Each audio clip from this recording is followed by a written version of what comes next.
Hey everyone, this is episode 76 of Noodle Time. Welcome back and Happy New Year. Here with me as always, same old face, but New Year, OSG. How's it going, sir? What up, man? What up? Just chilling. New deal. So happy that preseason's getting ready to kick back up. Dash are starting to rumble again, but with news. So just excited to get back into it. I hate the off season. It's always so down and so boring and so bum and like. Argh. So ready to get back into it, man. So good thing the news are rolling back up. So I'm ready to go, bro. What's going on with you? Pretty long break, to say the least. Like, even though the season for the Dynamo starts a little bit early, and we're gonna have to wait a little bit more for the Dash. Kind of the same. Honestly, a little bit anxious that we didn't get like a lot of news over time, but obviously that's kind of expected if you've been watching the Dynamo a little bit from last year.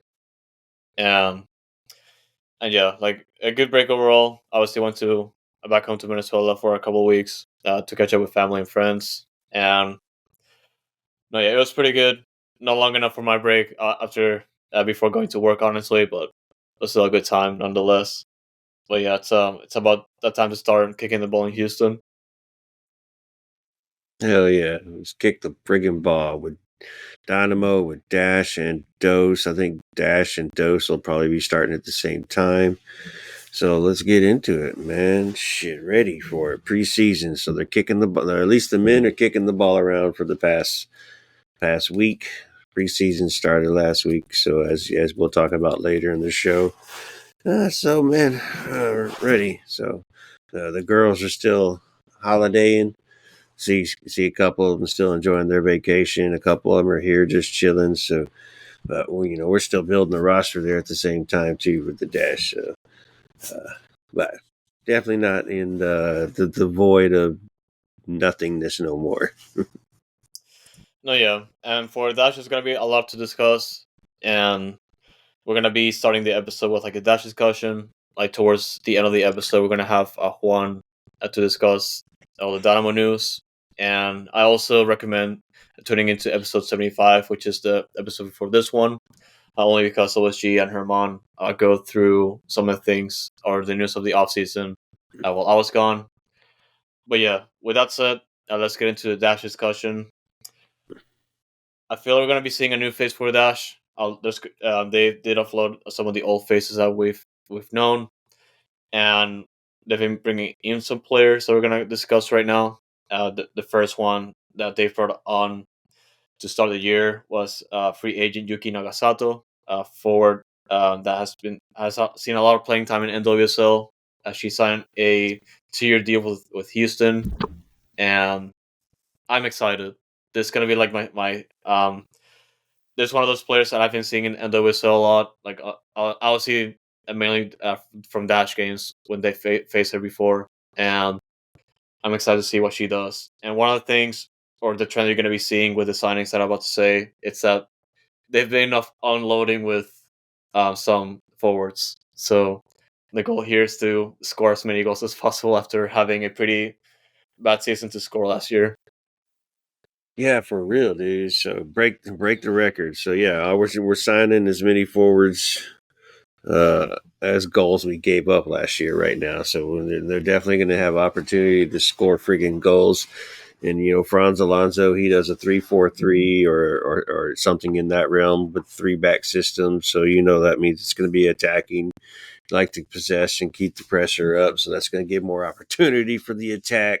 So it's definitely going to be interesting to see what's going on. You got all this player movement and Alex Singer working and uh, and Franz Alonso, I'm sure he's just getting in there and he's just studying the roster, seeing what he can do, talking with Alex and trying to make some moves that can fit and compile with the team and to get this team to back to competing caliber status.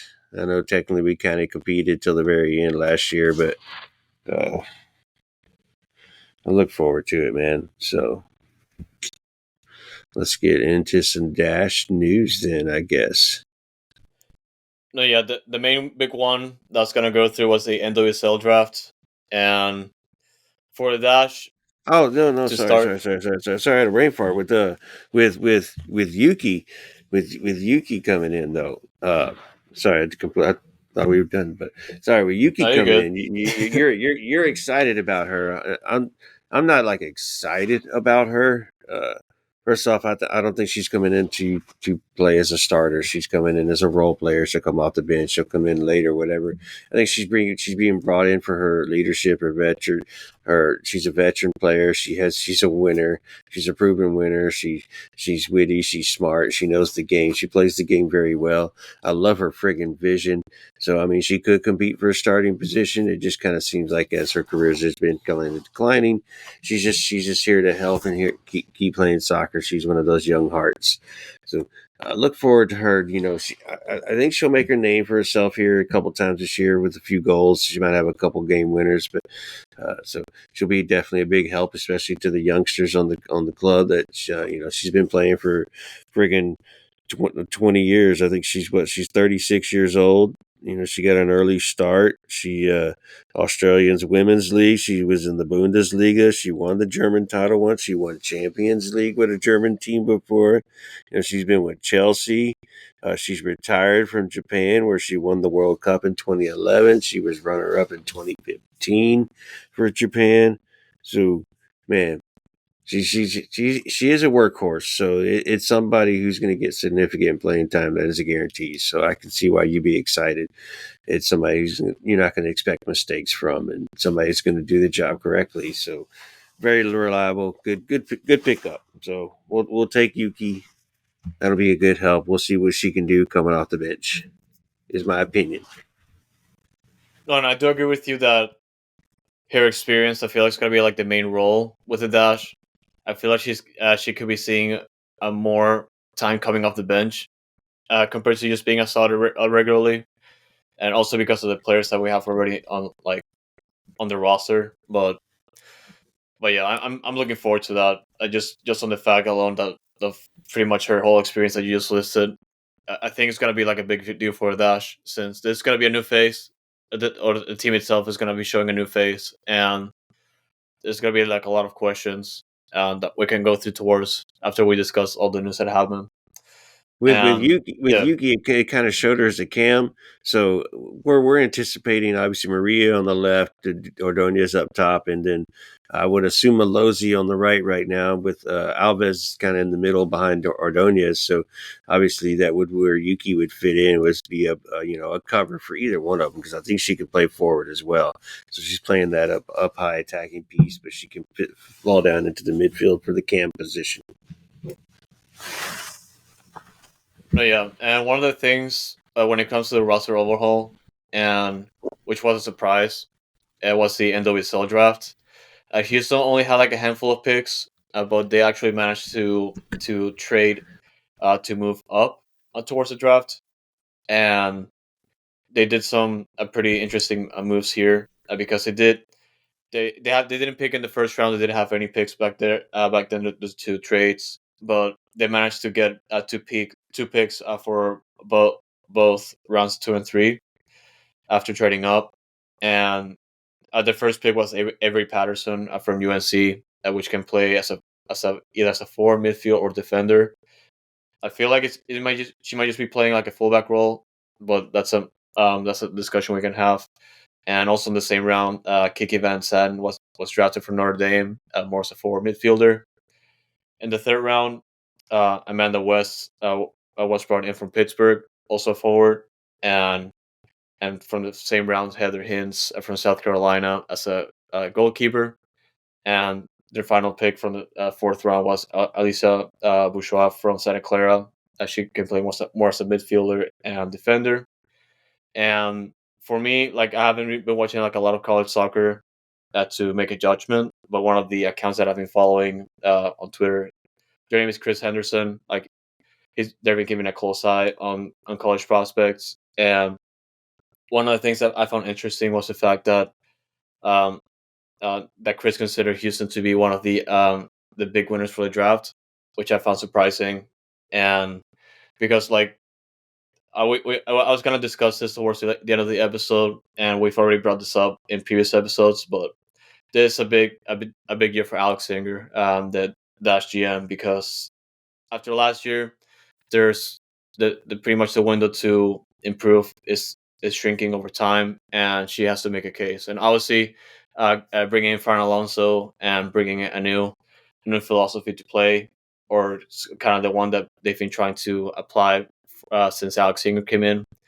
There's gonna be a big year for them, and with it, players that have been brought in, I feel like it's possible they can get closer to that. But the main one is definitely just getting those results to improve.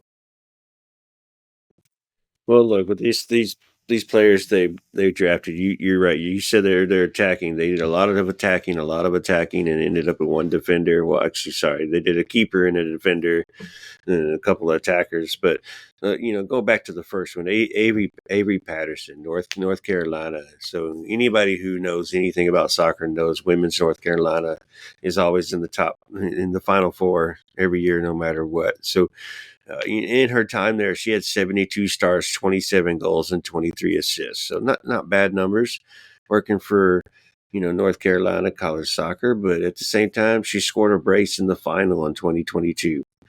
So she she she, obviously she can attack and she can play some good soccer and she can be a menace. So there could be a possibility she may be given an opportunity to play up top, maybe play a wing, because who's backing up Maria, who's backing up Alozi, who's backing up Ordonez. We don't know. So expect all these draft picks to come in and compete for time and be one of those. But one of these is going to get an opportunity early just because of the lack of depth.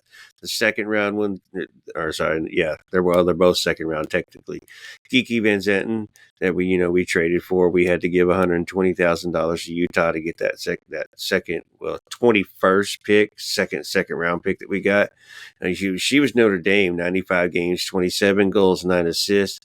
A little less goal turnout, but like she said, she's kind of the midfielder role. But her mainstay to her name is she scored the game winner in the 2022 CONCACAF final for Jamaica for them to qualify for Paris. So she, obviously she can play in big moments. So, big name, big player. And that's, I'm sure something that everybody's always looking for is somebody to, can you play in big moments? So, she may not. Well, she's a winner, so that makes her a proven winner. So that's 2 in a row now, Yuki and Kiki, man. So proven freaking winners. But the third one, the 36 pick, Amanda West. She was at Pitt and she went off at Pitt, but as far as that conference that they're in, it's not a great soccer conference. She had 75 games, 50 goals, and 31 assists. So she totally went off while she was in college. And here and here's the one. This like to score that many goals, you don't think they're going to be competitive. You're going to win all your games. It's not even going to be close because you expect your teammates around you. If you're scoring 50, that means you got a good team, right? Well, she had 13 game-winning goals in those 75 games too. So she's a time killer right there, where she'll come in late and just kill your dreams and your hopes. So that's something for her. 13 game-winning goals. So another attacking piece though at the same time. So interesting what we're doing here, and this is all with Alonso was a part of it. We had the 40th pick, and we gave 10K to North Carolina Courage, and they gave us 38th pick. We ended up taking Heather Hines from South Carolina, so I think we're kind of the market for the University of South Carolina now, with Ryan Gary's, Jalissa Harris, and now Heather Hines, the keeper. And she was the SEC goalkeeper of the year. She had 61 appearances and 32 clean sheets. So, in that conference, she was good for a clean sheet every other game. Obviously, she'll be a third string because, we still have Jane Campbell, and then you have Amy Alvarado as backup right there. So she'll come in for third, nice young. So she'll have fun and good luck with that. So, and then the other one was, like you said, Alyssa. She'll be a defender. We do need a defender depth, so we'll see what we can do with her and what we'll get out of her. And came from Santa Clara, so we'll see if she can move the needle. So interesting draft. I can understand why they said it was a good draft pick. I don't know why we would win because I don't know the rest of the teams and their draft picks, but I kind of like just seeing the stories behind those players that we received right there, or that we picked, and hopefully they're talents. Obviously, they're talents. Hopefully, they're talents that blossom. No, yeah, and as I previously mentioned, there's gonna be a new team, and Yeah. I'm just hoping for the best here coming out of last year. Like disappointing season for the players that we had, and just being the best defense in the league. I feel like it for me just feel like poor salt on the wound. And the fact that we had all this potential and we just let it slip. And I'm just hoping for the best this year, as a hardcore fan, as naturally. And yeah, some of the big news from this week. Uh, the first big one, um, being Shea Groom, and not coming back with a dash. She was a free agent already because her contract ran out, and she went on and signed with the Chicago Red Stars. Groom, she did post her own statement on Instagram mentioning that she's grateful for the time here, and most of the decision came down to pretty much the plans for Houston, which for me just felt like she wasn't going to be a starter at this point, and it was pretty evident from last year. And yeah, I'm guessing she's gonna get more playing time with the Red Stars, and I wish her luck. I'm definitely gonna miss her. Just being like a key piece from the Challenge Cup run back in 2020, and just being a an insane player overall. Fan favorite. We're gonna miss her. We're gonna love her. We're gonna scream for her, and then we're gonna hope Chicago loses when we play her. So, go Shea Groom. But let's give a little context to her little story here. So she was a James Clarkson dash girl, where she was getting her time and getting a lot of her playing time, and then Clarkson obviously got let go. Sarah Loudon came in. Groom was still getting some playing time, but then that's when we hired what's his face from Gotham, and he decided to bench Groom, and then Groom never saw the field.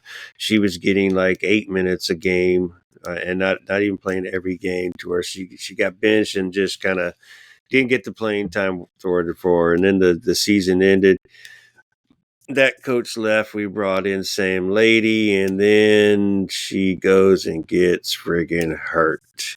So had a season-ending injury, so she didn't give an opportunity to play this last season, and that probably was also something that hindered against the decision for the Dash not to try to re-sign her or retain her and allow her to leave. So unfortunately, just situations just didn't come across right with her and didn't work out in her favor. So unfortunately, she does have to move now, and she has found a home, and not a home, but she has found a place to play in Chicago now. So I guess good luck over there, and unless you're playing the Dash. Yeah.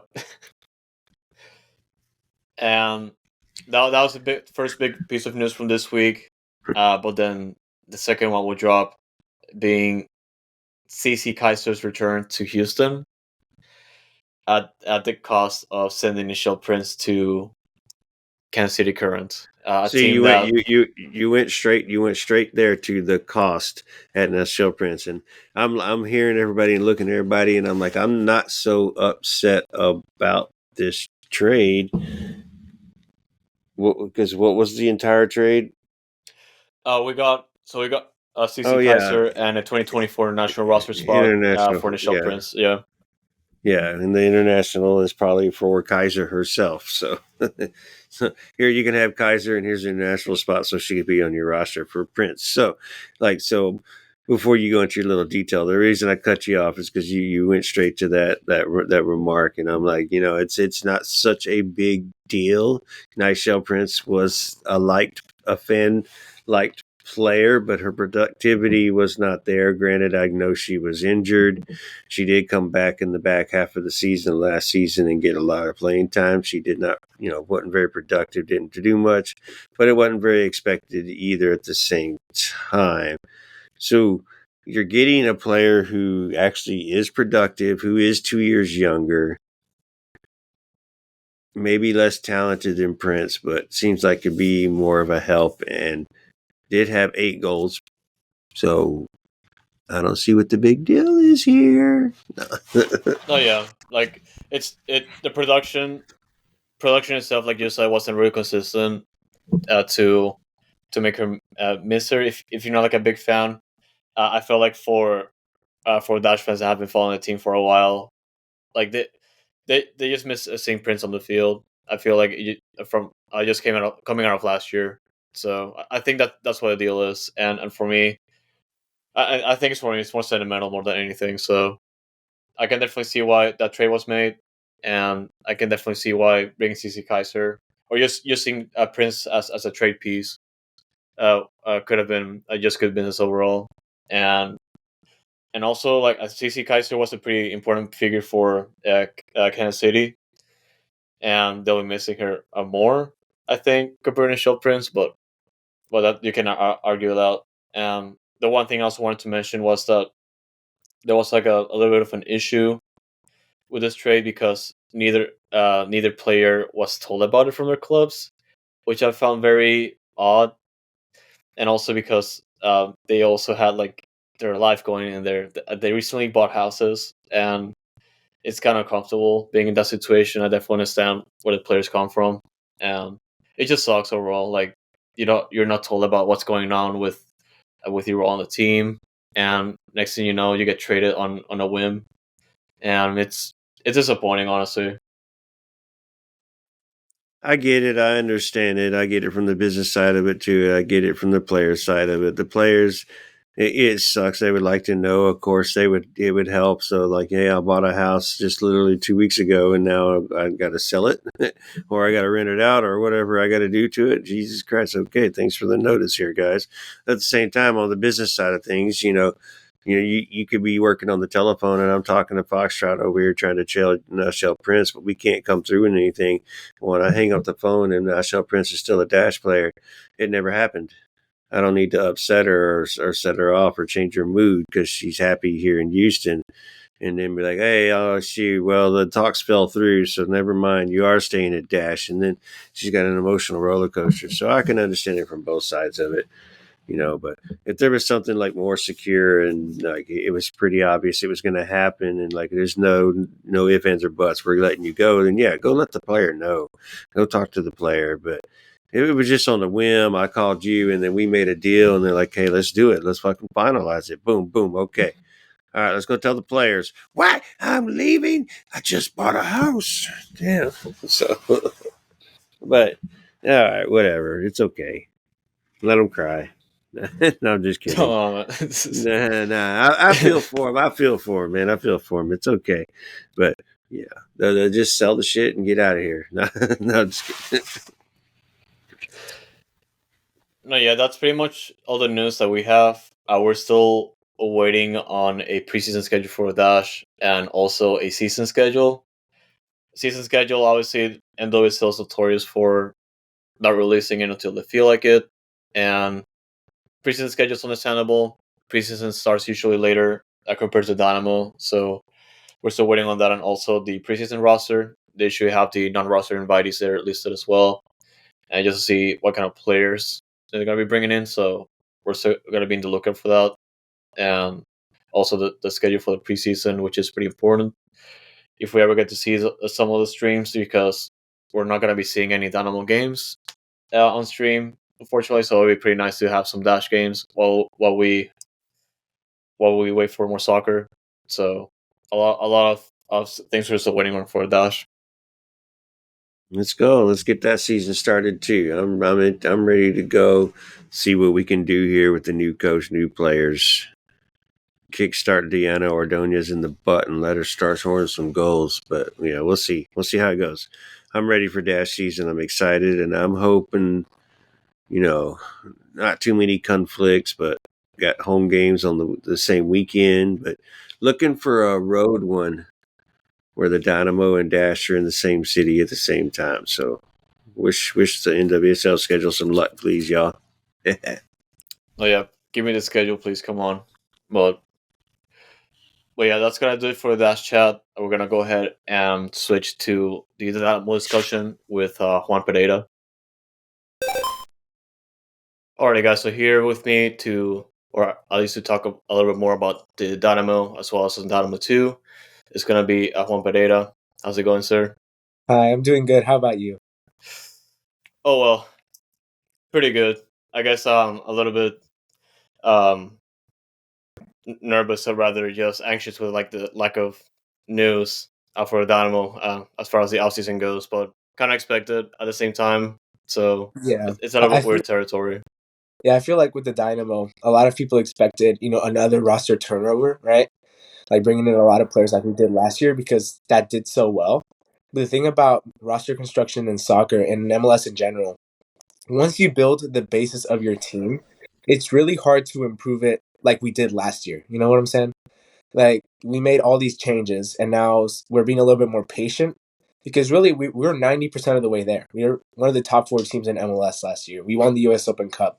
So we're right on the precipice of being one of the elite MLS Cup contenders, but it's that 1% stuff that we're still missing. And I feel like people are frustrated because we're taking our time. But really, I see the vision that Pat is trying to do. Hopefully, we can get a new striker. I feel like that's what everybody's been calling for. And we're going to talk about Thor later. He's gone, most likely. And Sebas is back. And that leaves Aliu as the other striker. So definitely still some stuff to fix for the Dynamo, but we shouldn't be worried about it being kind of quiet right now.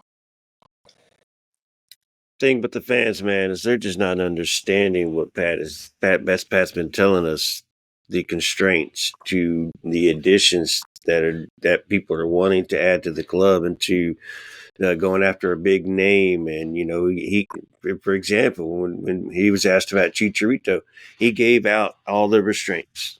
And if we can't get Chicharito, then we can't get nobody with a big name. And also said we can't get a DP, we have to get a youth DP.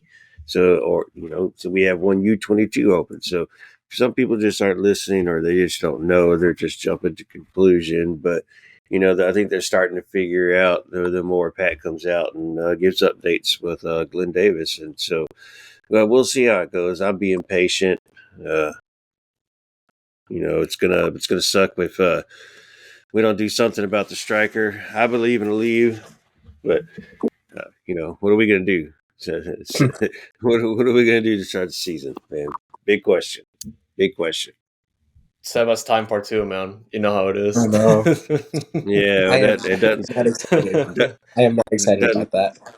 Yeah, and it doesn't sound like it's starting off too great already, anyway. So we'll see. We'll see how that goes and how long it lasts. Oh So yeah, and we can Aliu's gonna have to step up for damn sure. That's for damn sure. But right now. there's Yeah, there's a striker coming in regardless. But we'll get to that here later.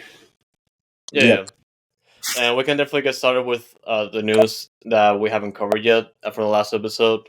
And the first one, arguably the most important one of the off season, is re-signing Griffin Dorsey to a 2-year contract with an option for 2026. I mean, it had to happen. That's like Yeah. the first thing Dynamo fans were asking after the season ended. Griffin Dorsey, if it wasn't for Hector Herrera, he would have been the team MVP. Just a lights out season in pretty much every game he competed, aside from, well, I would say like the latter 2/3 of the season, because like the first part wasn't like that flashy, but he Yeah. just came out on top towards the end, which was insane. Yeah. I mean, definitely when it comes to Griffin Dorsey, that is a player that you really needed back because by the end of the season, we saw a really cool philosophy take place with the Dynamo. So in the beginning of the season, we played a more standard 4-3-3, 4-4-2 hybrid, which we see a lot in a lot of mainstream teams, right? But we started to do something. We started attacking our fullbacks a little bit more, right? Letting Quinones and whoever occupied the right winger space to drop in to midfield, right? And combined with Artur and Hector Herrera and Bassi. So a player like that doesn't come often. I mean, you see right now in the market, like it's really hard to find an attacking fullback that can provide with get a couple shots off and still remain relatively good defensively. And that's what Griffin Dorsey does. So defensively, he's not incredible. I mean, I think he was a makeshift winger as well. Early in his career, he was more of a winger. But as he transitioned to a more defensive role, it was kind of hard for him to transition at first. I remember the first half of the season, he didn't play all that much. But then in Leagues Cup, he started to show that attacking prowess that can be seen with an attacking fullback like him. And in this system, when we don't really have a winger, on the right side of the field. Someone like him that can occupy that space, provide width, and let somebody combine in the midfield. It's just so valuable. And the fact that we were able to re-sign him for the near future makes me really excited about this upcoming run. And some fans got scared with the rumors of he was playing the market, looking at other teams coming in, and then eventually he signed with us. So that was a scary moment. So glad he's back. Now we'll see what we can do about depth up there and give him a hand so he doesn't have to play 60 frigate games this season. So that's something we'll have to work on in the off season too. We still have Stairs. So I think Stairs still needs to get some time. He's still got some good legs in him too. So that'll be a good backup. But we need some youth over there, some kid power, energy. Yeah. Oh yeah, and I particularly remember like early in the offseason how fans were pretty much just asking for Dorsey to be re-signed, but Houston just kept posting highlights of the season and highlights from Dorsey, and everyone's just worried that he was going to be his farewell from the club, and thankfully that didn't happen. So Yeah. it was good. It was definitely the first step I had to take, and so after that news, it was pretty much right around the time the MLS Super Draft was about to begin, and there was a lot of talk, particularly one of the players in the draft, Ousmane Silla, which he was getting a lot of interest in Europe. And during the Super Draft, it was pretty evident that clubs were kind of scared of just wasting a pick on Silla only because they were expecting for him to move to Europe at some point. And I was like, when it comes to the Dynamo and the Super Draft, it's not like they have I wouldn't say a consistent track record with players that they select because either they don't turn out to sign for the Dynamo, or when they sign for the Dynamo, they don't really perform to the expectations. Although it's pretty hard for draft picks to do that right away, and they will go ahead and pick up Ousmane still in the second round, and that was a little bit before they selected Anor Gianfi in the first round, a forward from Virginia, also Generation Adidas player, kind of like Thor. And we can definitely discuss that a little bit. But I wanted to just highlight the fact that Houston picked up Ousmane still in the second round, or rather that deep in the draft for those reasons. So he also just won after that, he won the 2023 Men's Hermann Trophy, which is the equivalent of the Heisman Trophy in soccer. So I'll talk about a lot of expectations for this player, but I wanted to hear what you guys thought about that. Yeah, so I don't know how to say his name actually. Silla. He's a great player. Just off the bat, when I was watching highlights and film of him, you can tell that he was a level above all the other college players, and he's a little bit older for a college player. I understand that. But even older players like him don't dominate the way that he did. Now, is in terms of his position, I'd say he's like a cam. Sometimes I saw him playing like that false nine, number 10 position, which is actually really intriguing because a false nine isn't something that we've had in a while. And he was there just occupying the space, kind of like Bossy. But the thing about Bossy is that he played underneath a striker. But whenever I saw Sila playing on his college team, he was more that lead guy up front, but as a center forward and not as a striker. So I feel like that does offer us a little bit of variance. Maybe we do want to employ a false nine next year. And I think he could definitely get some reps, again, if he signs with us. But that would be such a win because he offers a completely different dynamic of a player. Kind of similar to Bassi, but then again, Bassi's just such a creative player in of itself. So if you can get another player that's kind of like Bassi, but with like a little difference, like he can lead a line. He also presses relatively well. But you also have to remember that was in college. And like I said, he's a little bit older, so I'm not expecting him to be starting out right away if he signs with us by any means. But there's a reason why Europe wants him. So if he does sign with us, I definitely think he'll get some much needed play time and maybe secure a move abroad. Because I low-key think that that's going to be the move. We sign him for like a year or two, and then he goes to Europe because Europe wants him. Like they're calling right now, but I do think that he wants to stay in MLS for a year or two. So as a couple days ago, it was said that the club very highly believes that he will sign with the team, and he will most likely be placed with D2. So he still has a preseason camp to make that jump to the first team if he wants to be able to make the first team. But Generation Adidas, we don't got to worry about the damn contract. So we just, what you want to do, brother. But sounds like he's willing to stay is the rumor. They were very confident. So that could be two gems of steel in the draft right there that could become first team players, much needed first team players just to settle down the fan base who are begging for players to come in from wherever the hell, just the players to come in. But yeah, so that's a good deal. No, yeah. So Silla, he is in training camp just based on Asher's previous remarks. He did mention that Silla, like even though he did not sign a contract with Dynamo just yet, he's going to be participating in preseason.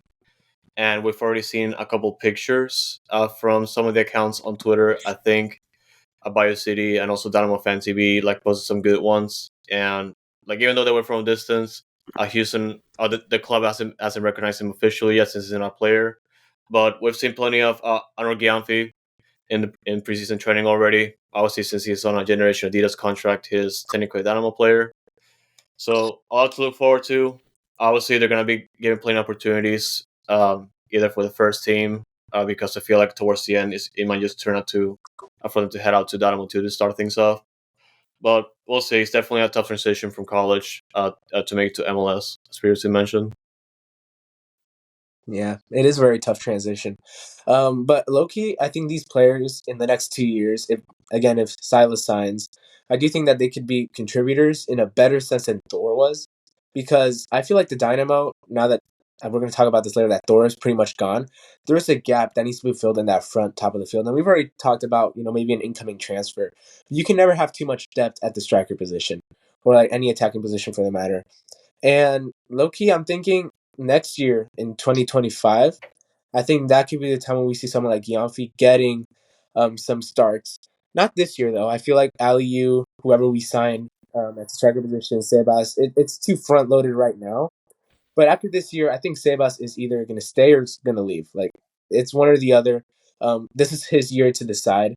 He's not staying past this year if he doesn't perform. We're going to find a way to sell him. So definitely that leaves an open spot whether we sign a striker or not for next year. And I think that Sila or Gianfi can fill that void. But again, it's a tough transition. So hopefully they get some reps in Dynamo too. Kenny Bundy teaches them the ways of the Dynamo, and we can see them in Challenge Stadium soon.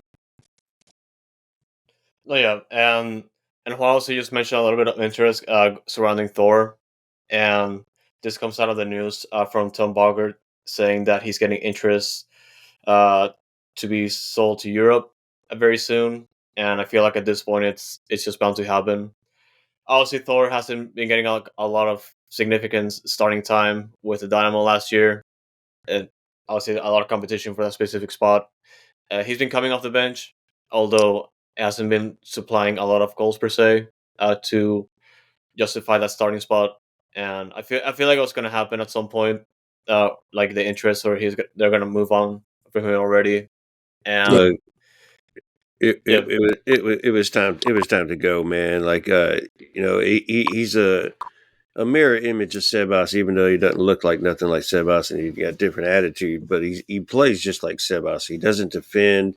His ego actually gets in his way where he stops playing because he messed up or defender blocked his shot. So he's not that style of player that Ben's looking for in that striker. So he's a target striker just like Sebas. He'll find a place where somebody will load him the ball in the box and he'll get his goals and it'll work out for him, but he's just not in our particular style. And so I'm pretty sure he was grumpy about it and it was time for him to go. So be it. With that being said, Pat said because of Thor leaving, which he said he has not left yet, it has not been signed across the dotted line. They will have to get a replacement, which will most likely be a like for like. So like for like, I'm just going to take as a striker for striker. But Pat also said this was 2 days ago that he's in the inquiry of looking at players. They must, fall within the locker room perspective, professionalism. If they got any history or any bad blood, or they, probably not going to make it in here. So that's probably one of the things that didn't work with Thor either. Like, guy seems nice. It seems like you can get along with him, but I just don't know what happened with Thor. And I hope he works out somewhere else and he makes some good bangers. But I guess where he's going, we'll probably never see him again. Play him. Yeah. As far as the Dynamo go. Yeah, it's kind of sad how his story went down. I mean, when we first signed him, there was a little bit of promise 2 years ago when we signed him. Like, there was definitely something there. talent-wise. But then when Ben Olsen came in and changed the philosophy halfway through the season, I feel like that adjustment didn't go well for him. And it happens sometimes. I do think that there may be some character concerns from the outside looking in, but I don't think that that was particularly the problem. It was, again, you can't have two target strikers on a team that doesn't really employ one at all anymore. So I think like Seba, since he was a DP, a little bit more money put into him, he's given a second chance. But we can't spend another roster spot on a target striker. And the writing was on the wall since last year. I saw it was coming, and it was just a matter of when. So honestly, the Dynamo re-signing him was basically just to make sure that when they sell him, they get their money's worth. Like, I feel like that was for me like the writing on the wall. Like, they re-signed him, okay, they're gonna have to sell him, so they use that money to sign a like for like, or someone that pretty similar skill level, because Thor has a lot of skill, a lot of talent. We actually want somebody that can fit into the locker room, and I feel like that's where Pat is looking right now. But definitely sad for Thor to leave. Seemed like a decent guy, but it just didn't work out for him when Ben Olsen came in and switched the philosophy. So replacing Thor, we were dropped a little niblet yesterday. Now, yesterday being Saturday, today being Sunday as we record here. So I know you'll be listening on Monday or Tuesday or Wednesday or whatever. So sorry. So yesterday as in Saturday, little niblet was dropped into us. Now, whether it's true or not, or we want to call it a rumor or not, so we were given a team name and said there's a possibility of a person coming from this particular team. And so we started doing some hunting around and just doing our own little investigation and, eliminating players that weren't possible, financially, or would have made them a DP or had locker room trouble. One specifically had super locker room trouble. So eliminated that one. So I think we narrowed it down. So if we're correct, we should hear something about a U22 player coming in here pretty quick the next maybe a few days, maybe Wednesday, something like that, or a rumor coming out before that. So we'll see what happens. But everything's early stages, according to Pat and Asher, with the players they have interest in. So things are rolling, but they're just not rolling very fast down the trade tracks. Yeah, with that U22 striker, a couple weeks ago, I reported that the Dynamo were looking for somebody that can very simply put score goals and hustle. Like, that was the two main things that they were looking for. When I found out about this, it made a lot of sense to look in South America, Central America, and Mexico. So I feel like those are where a lot of the younger, more antsy players are, like, that hustle very well. Sometimes they can have character issues, but a lot of the time when you go down to Mexico or South America, there's a lot of players there that play a more free-flowing style of football compared to Europe's positional play. So I pretty much ruled out Europe from the beginning. Because it just didn't make a lot of sense to get somebody that would fit into a system that wouldn't work here. So definitely, I'm excited for who we're going to get. U22 definitely has room to develop. And like you said, we've narrowed it down to a couple names right now. I'm sure you have a little bit more stuff on that than I do because I haven't been paying attention as of late. But I'm excited, man. Like, the Dynamo are looking south again, and usually that works out well for us as far as things go. No, yeah, obviously the issues with the salary cap and all that, and the type of players that Dynamo can sign, definitely is an issue. Obviously, the way that the offseason has rolled out speaks for itself, and there's only like a handful of types of players that Dynamo can sign at this point. And one of the things that they've been resorting to, and they've announced these are pretty much the latest two signings they've made, two homegrown players, and I'm particularly excited for one of them. But the other one that I was happy to see returning to the Dynamo is Kieran Sargent. That's a 20-year-old defender from League City, returning from Georgetown University, where he was playing most of his time with. And the reason I was particularly happy with this one is because Sargent was involved with first team training back in 2021, right around when Nagamura was in. And the team looked much different. Sargent obviously has been seeing like a lot of playing time as a professional in training, and now with a Dynamo 2 being an option for him, it's going to be interesting to see how he develops over time. And the Dynamo already look forward to see him potentially as a first team player. Well, we'll see how that goes. Is he a left or right? Left. I think it's a left, yeah. He's a left, okay. Because just from hearing about him or reading about him, reminded me of friggin' Lundy. Like he's an attacking left fullback, and he's able to hit his targets with assists. So I was like, damn, okay, let's see. Well, I like that. But right now we got a lot of left backs to work through, but he's the attacking left back that that Ben likes in our style. So that fits in, and so yeah, like you said, hopefully he kickstarted at D2. And then he'll work his way in, because you got to get through Schmidt, you got to get through Smith, you got to get through obviously Escobar, but maybe he can play the right too and back up Dorsey when Stairs needs to re-oil. But I guess that's just my two thoughts. I feel like for Sargent, I feel like his value in this team isn't more about starting or playing. It's just providing a backup on that left side. Because if you remember, Escobar can play the right wing. Not the right wing, the right fullback position. So if Dorsey ever gets tired or, God forbid, injured, you can have Escobar that can play on the right. And then, you can have Schmidt or whatever on the left. But just having that depth on the left side, knowing that, okay, maybe we don't need Escobar to start every game on the left. We can sometimes start him on the right, balance things out with Dorsey. Like, this was a lot of flexibility on the roster. Yeah. And he is first team, so. Yeah. No, yeah, and also the other homegrown signing that I don't think we're going to see in the first team soon, but he's an exciting prospect, will be Sebastian Rodriguez. 16 years old. Wow. Like, signed as a homegrown, signed to a homegrown contract, and from Porter, Texas.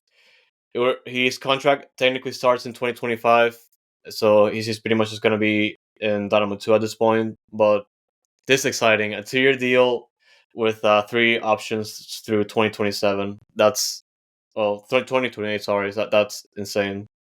Yeah, 16. He's my age. Bro, I could have been. and the could have kid been out there doesn't playing, stop. man. The kid Yeah. doesn't stop. Like he plays for Dose, but when he's not playing for Dose, they put him back to his age relevant team. So he's been playing with the U17s as long as they have games, and they played quite a while after Dose finished their season. So he was over there playing. Him and Zeke Soto were playing, and then if something happened, they would bench him and they'd save him and just rest him. But they kept him playing, kept him fit, kept him informed, kept him going. So yeah, man, I'm with you, Foxtrot and Juan. I'm excited about Sebastian Rodriguez too. I've met the kid in person, met his family, of course, and they're all cool. So hopefully we can talk to him soon one day. But like you said, he's 16, so they're might not have to be too long overweight. Brooklyn Range is going to have to step up right now. They both play the same position. They both play the same position. So Sebastian Rodriguez is a CDM, and when Doe's season ended, they put him back on the U17. I went and watched the game. I was like, kind of his dad was kind of telling me about some things, but they've been playing him as an 8 and seeing if they can get him into the attacking side of things. So he may become just an all-around center midfielder. And, so we never know. He can roll in, at any time when HH, if Coco leaves and he gets a position. But right now he's a CDM is his main position. So that's a tough one with Caicedo and Arthur. And then, Brooklyn Rent's technically a CDM, but they want him to push up a little bit too. Yeah, I feel like with Sebastian Rodriguez, this is a move for the future, OSG. They're not absolutely. they're not trying to play him right now ahead of Artur or Caicedo or anything. They're just trying to lock down a guy that they can think can be special in the future. And that's what you got to do with these young guys. Like, that's the model of how you develop through academy. Like, just get your best players.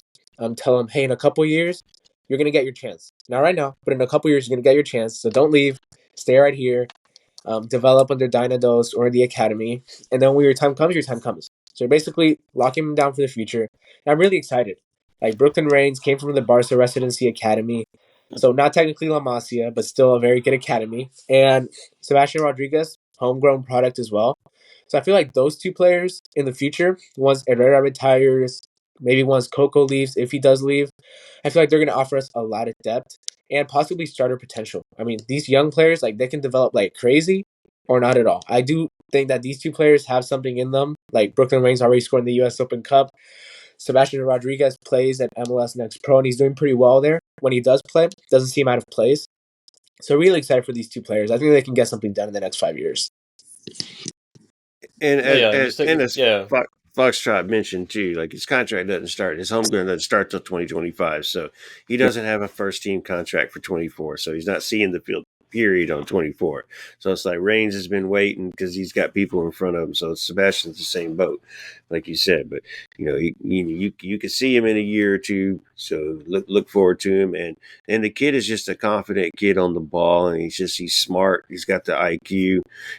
So if you ever do get a chance to go out and watch those guys, pay attention to the players. You'll know the name now because you listen to the show. You go out to Dose and you're like, oh, Sebastian Rodriguez. He's right there. I believe he wears number 41. We'll see what he wears next season. Look for your CDM right there. Yeah. What you got? Sorry, Fox. No, yeah. I was just gonna say that for the guys that are watching or listening, like guys, we gotta watch Dynamo 2 if you haven't already. Like Yeah. it's a different experience. Obviously, there may be those negative results like last year for Dynamo 2, but at the same time, they're pretty much the players to watch for the future. Particularly, Diego Gonzalez has been pretty much lights out for Dynamo 2 last year, and this upcoming year, we're just hoping it's definitely a much better situation. But Coach Kenny Bundy, like he's in charge and cooking for us. Yeah, and me and Herman are always in the press boxes. We go pretty much every game.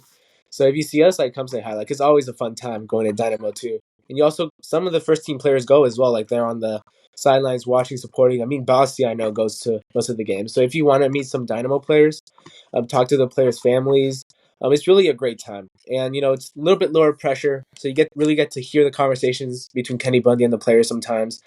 And it's honestly just a fun vibe. I saw Bonnie Garcia there in one of the games, so it's honestly just a fun vibe. Like, I highly recommend to go. It's so much fun. Well, it's good soccer, and they're replicating the Dynamo formation, the Dynamo style, the Dynamo tactics, so that Bundy's doing the exact job he's supposed to be doing. He's preparing these guys for the first team, so you got to play the same style, see if these guys fit, and see if they work. So, like y'all said, it's fun. It's worth going to. You'll recognize the game, you'll recognize the style. It's attack minded. It's fun. You got Xavier Valdez in between the post, our future goalkeeper right there. You got Lampman, the 17-year-old, who is a center back, who's probably going to be the front runner center back next season now, because we don't know what's going on back there. Another future product. You said Sebastian Rodriguez. You said Diego Gonzalez. He's going to be kind of more of an attacking role. So then there's just there's a lot to look forward to coming out of Dose right there too, man, with this club. And the academy getting better, So I know Foxtrot, you started off with this saying like the history of the academy. I don't like going past the history of when a new regime starts. When a new regime starts, you see that they're making changes. You kind of forget what happened before, and it's hard to hold them accountable like you did before. Yeah. No, yeah, just hoping for the best. Obviously, they're putting a lot of investment with the academy, but we still have to see like that consistent pipeline of players like going to the first team. But it's exciting to see. Like hopefully that turns out very well. And the other piece of news that also happened, and this pertains mostly to the first team technical staff, is Juan Guerra joining Mendoza's staff, former Venezuelan international that recently became a coach. He was it's insane how his path went because he was the head coach for Phoenix Rising back in USL Championship and in his first season last year, and he ended up winning the whole thing. Yeah. And I did see the final. Like it was on the road. I believe he was against um Charleston? Charleston Battery. Yeah, and they had Phoenix on the ropes, and they tied the game and took it to penalties, and they won the shootout, and it was insane. Yeah. And I'm really excited. Obviously not because he's Venezuelan, but rather like his talent as a coach. I'm excited that the Dynamo actually like paid an undisclosed fee to get him to Houston. Obviously, this is going to be the replacement for Brendan Borky, which he recently left for a head coach and GM role. I think it was Harvard Athletic, and And yeah, it's just insane, like how this turned out to be. Yep. I am so excited. He checks all the boxes for me. Play when he coached at Rising, fits the system that we play. His name is Juan. Okay, we share a name. Venezuelan. Okay, like he just checks all the boxes for me, and it's great to have another Latin American assistant coach. I feel like we're definitely buying into our brand right now. You know, close to the border, and honestly, I'm excited. I mean, he seems like an energetic head coach. Not head coach, assistant coach. We can maybe see him in the future getting an MLS head coaching role. I mean, he definitely seems like somebody that has the potential to do that. And his smile is infectious. Like you see the picture that they're Yeah. posting from training. Like he just has a great smile. You can't really hate the man. And I think the players can't hate him either. So honestly, just excited about this one. Not definitely the signing we were expecting by any means, but we paid an undisclosed fee for him. He seems like he's already buying into our system. And Ben Olsen spoke highly of him, and especially considering that he said that he came on their radar relatively late, he said in an interview. So the fact that we were able to not only pay a disclosed fee for him, and for him to gel so quickly into the team structure gives me very high hopes for what he can do. Yeah, man, this signing will be good. And it'll be good for Ben, especially after we were just about Brendan Burke leaving, somebody of that caliber, and then the next thing knows that caliber comes right back in. So probably a little less experience than Brendan Burke, but hey, it'll be something good for Ben. And Ben says how he lets his assistant coach kind of run the practice and control the practice. So this guy's obviously doing something correct to shoot up the ranks like he's been shooting and get the attention. So I'm sure it won't be something like Brendan Burke does this year. He's one and done, and then he's going to go off to college again or USL, wherever the hell he went. So look for the guy to build his resume and try to become a head coach in the future. So he might be here a couple of years before he gets snatched away. So good hire, man. Everybody's excited about this one as well. No, yeah, and the other piece of news that is currently developing is Nelson Quinones being called up to a national team to play in the Commonwealth Olympic qualifying. And this sort of recently happened because initially, or based on the news that were there before the national team announced the call-ups, apparently the Dynamo have been pushing for him to get called up for Olympic qualifying, and Quinones did not make the initial roster. And Quinones was essentially just a last-minute addition to the team due to an injury with the Colombian squad. And yesterday they just played their first game. They lost to Ecuador 3-0. And look, Ecuador is pretty good. I think a lot of people have been writing them off, but still, Colombia has some good talent, particularly Quinones. So he's gonna be missing preseason, depending how the Olympic qualifying goes. We may not see him until right around we start Conca Champions. So what do you guys think about that?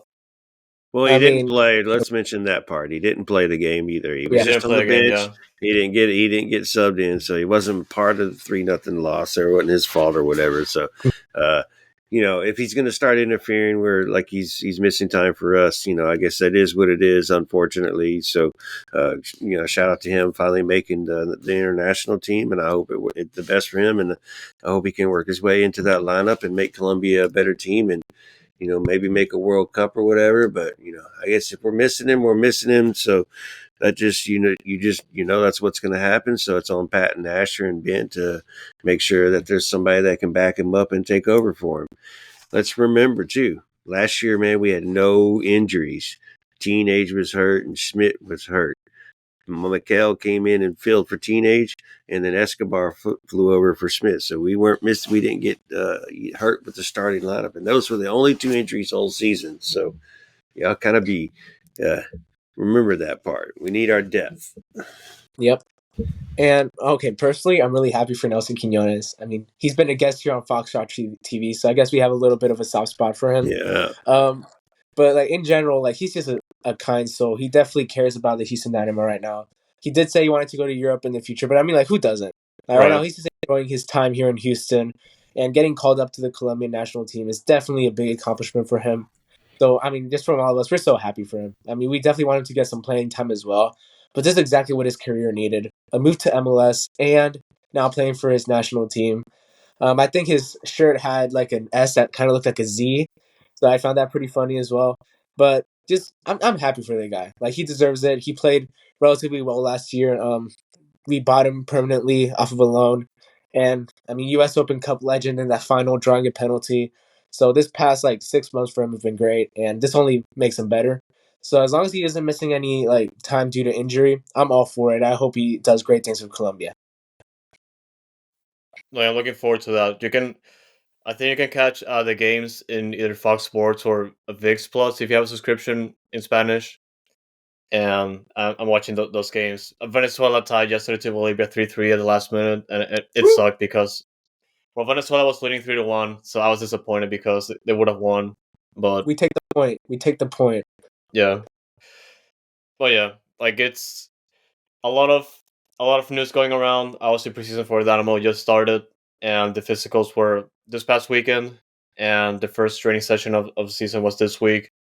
And there were a couple of remarks we can go through after this from Pat Onstad in particular, and also some of the players. But I just wanted to go through the schedule real quick because they just started preseason training this week. They're gonna continue preseason training all the way through next week when they're gonna go to Mexico for about a week and a half for preseason and games there.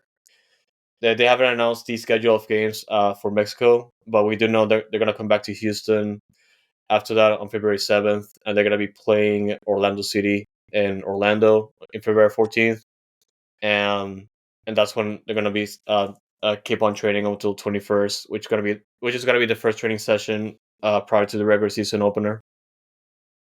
All closed door. Games in Yep. Mexico or in Guadalajara. The game in Orlando City is not going to be streamed as well. The game in Orlando City is also 6 days prior to the CCC in St. Louis. So our first teamers will definitely probably only play the first 30 minutes and then be getting subbed out of that game and getting ready for the move on. And then second team will come in and then we'll work from there. But it's going to be kind of a busy, hectic preseason with going down to Mexico, coming back, then going to Florida, then coming back, then going to St. Louis.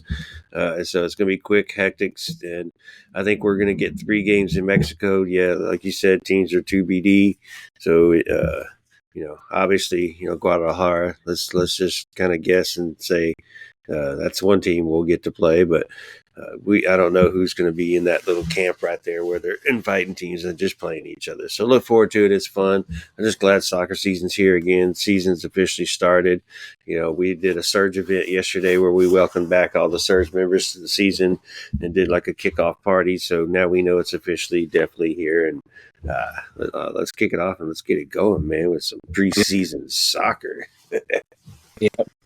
As long as nobody gets injured in preseason, it's just a relatively good experience. And even though it is a little bit hectic, at least we're not Inter Miami, traveling the entire circumference of the globe in 20 days or something. Yeah. So definitely could be a lot worse. We're tapping into our fan base playing against Mexican teams. So really, all in general, as long as nobody gets injured, I mean, who can hate preseason soccer? You get the young guys a chance to play for the shirt. Ben Olsen gets to figure out the quirks of his team. I mean, not much has changed, but a couple draft picks. Maybe get some Dynados people in there acting out the motions. So in general, I'm excited. Like you said, a little hectic, but I mean, more soccer for everybody. Well, and sounds like HH has got a knock, so he's going to be limited for the next 2 weeks, 3 weeks. So you don't expect him to play in Mexico and hear any rumors coming out of Mexico of Achiache scoring a banger or whatever like that. So but that's fine. We know what we can get from Achiache, so it just leaves the door open for the second team and the kids to play and get some action and see if they're fit to playing on the first team this season and participating in all these damn games we're getting ready to friggin' play. Yeah, just give Achiache, let him take this time to rest a little bit. He's back with the first team already practicing, but a little knock never hurt anybody. So just let him rest, don't risk anything, and have him fresh and ready to go by the start of the season. Yeah. So yeah, and the other thing I wanted to bring up from the first week of training, it was the some of the remarks that Pat Onstad said after the first session and also on Soccer Matters with Glenn Davis. If you guys didn't know already, it was roughly 18 to 60 minutes of interviews, from the same 2 sessions, and he pretty much just laid the groundwork as to how the season's gonna roll out. He obviously understands the frustration some of the fans have with like the lack of signings per se, and the current constraints that they have to go through. And I thought it was very transparent about it.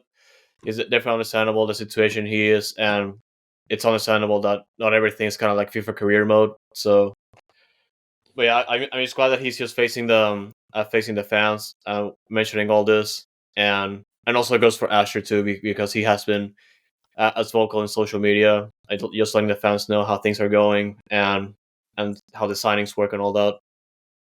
Yep. Nothing wrong against it. It sucks maybe because maybe we expected a couple signings early on. There was so much hype after the way the season went out. Like, we could build on this right away. But the truth of the matter is, if we're trying to sign a good player, there's a high chance that probably 8 or 7 teams are always looking for them as well. There's already been a couple signings this offseason where it's rumored that the Houston Dynamo were interested in a player, but they just went somewhere else. So players aren't going to be stationary all the time. Priorities change. You can have your list, but then maybe you make a freak signing. So I like that the fact that we're not being too aggressive right now. I mean, if players that we want are going to other teams, we're not just going out to sign a random player because he'll make us excited. They're taking their time. They're making sure they get the right guys. So, I mean, I can understand the frustration as well, but like we said earlier, I think it's a matter of time. I mean, we've already heard rumors of a U22 striker coming here, so everything's going maybe a little bit slower than we hoped for, but definitely it's not a catastrophe. Nothing's gonna suck. I do think that too much turnover on this team might actually have a negative effect. So honestly, just a couple things here and there that need fixing, and we should be ready to go for the season.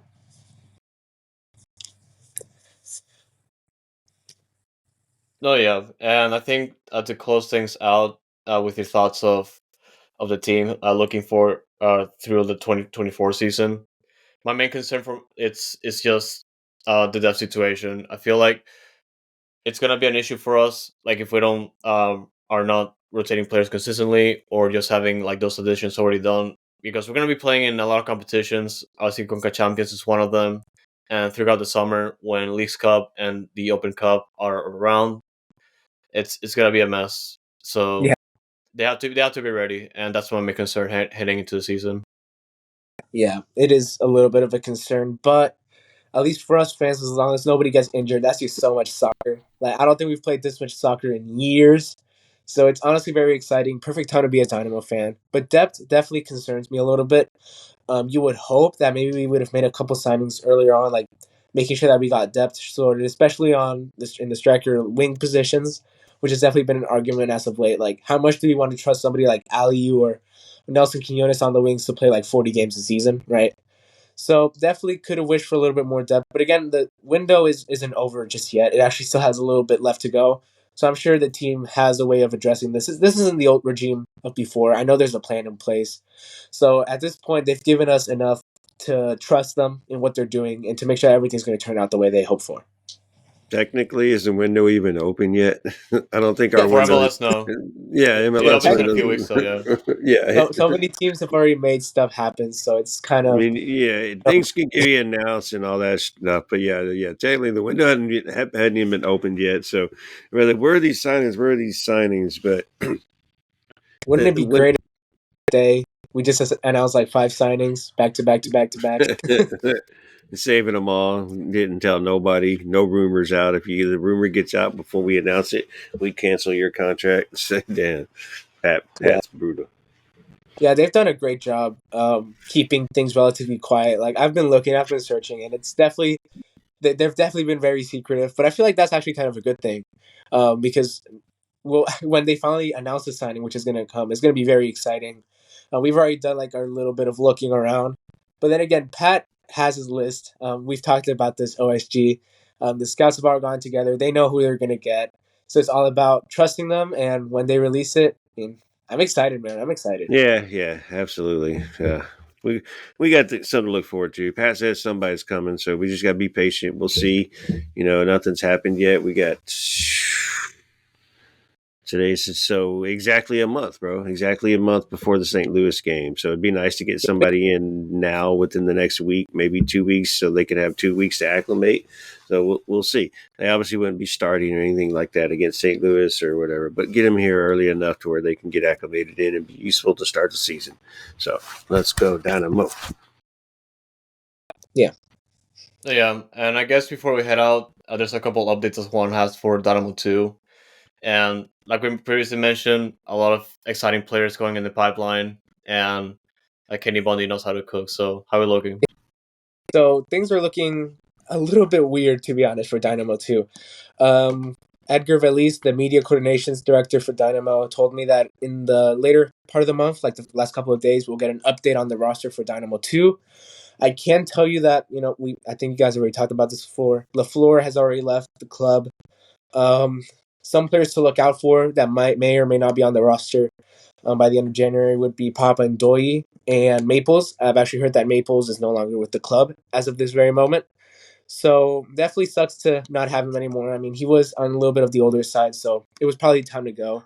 But he was a great captain, did his role with Dynamo 2. Always the first one to go talk in the press conference if things didn't go well, and always took it like a true professional. So sucks for him to leave, but it was time to go. So now we have a couple spots open for the center back position, also on the wings. But I think we're going to fill those up with academy. We heard early on in the offseason that Dynamo are making a signing for Dynamo 2 by the name of Exxon Arzu. We haven't gotten an update on that as of right now, but again, we haven't gotten any Dynamo 2 news directly in a while. So maybe that signing becomes official once they release more information at the end of the month. So right now, status update for Dynamo 2 is a little bit weird since a lot of vacant spots right now, and we're going to see how they fill them up. But right now, looking for a center back and someone on the wings. So Exxon is official, just FYI. Oh, Yeah, Exxon is official. So, but yeah, man, it's harder finding out news about Dose, man, and then telling us what players are around. And I know Maple's contract ended 21 days ago, so I've been kind of, sitting on his my ear to his pipe, trying to figure out what he's doing. And but no information on him. Yeah, he's not doing nothing, but Yeah, wish him the best though. Yeah, Great player. Loved him when he was at Dynamo 2.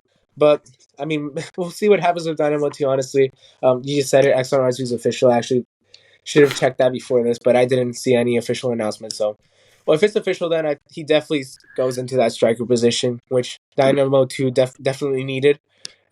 Thor went down to Dynamo 2 at times and played that striker position. Sometimes either for him to get fitness or just because we didn't have a mainstay striker there.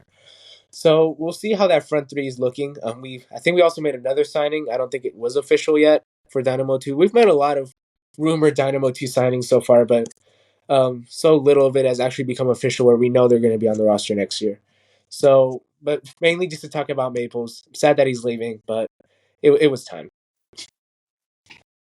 Yeah, man deserves a job for a first team. So yeah, we still need a fourth center back on the Dynamo, but it's on the left side, so maybe that's preventative to him making a first team contract or whatever. But who knows what we're doing with that? But yeah, we all wish him the best, and we'll as soon as we know something, as soon as he knows something, I'm sure we'll know something, and that means y'all will know something. So we'll see. We'll just follow him and see how he goes in his career. Yeah, wish him the best. Dynamo forever, I guess. Yeah, forever orange. Forever orange. Yeah, just like that. No, yeah, there's been like a lot of turnover for Dynamo 2, so there's gonna be some player news soon. It's obviously tricky, like just based on the past couple of years how the news flow, because usually right around when the preseason camp starts for Dynamo 2, that's when news start going on. But well, yeah, it's kind of frustrating just how the news cycle go there. Yeah, man. If you thought Dynamo was secretive, wait until you find out about Dyna 2. Yeah.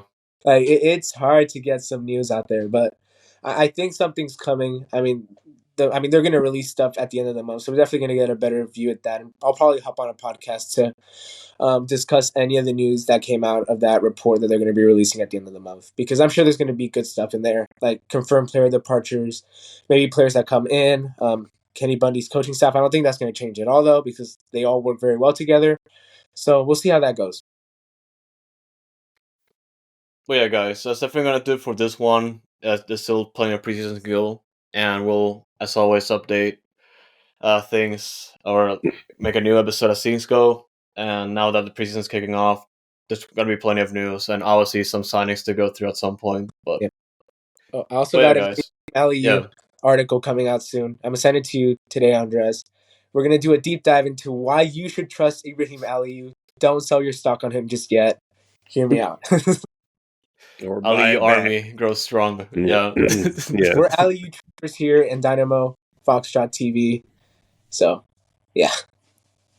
Yeah, it's I'm definitely looking forward to LEU because he has a lot to prove now, Yeah. and the fans don't particularly like him a lot. Yeah. Yeah, for I feel like I'm the real. only one that actually likes him in like the full sea of Dynamo faithful, but that's why I'm here. Well, yeah, guys, as always, thank you so much for tuning in. I'm looking forward to the new year and the new season. And as always, stay noodle, y'all. H's. It is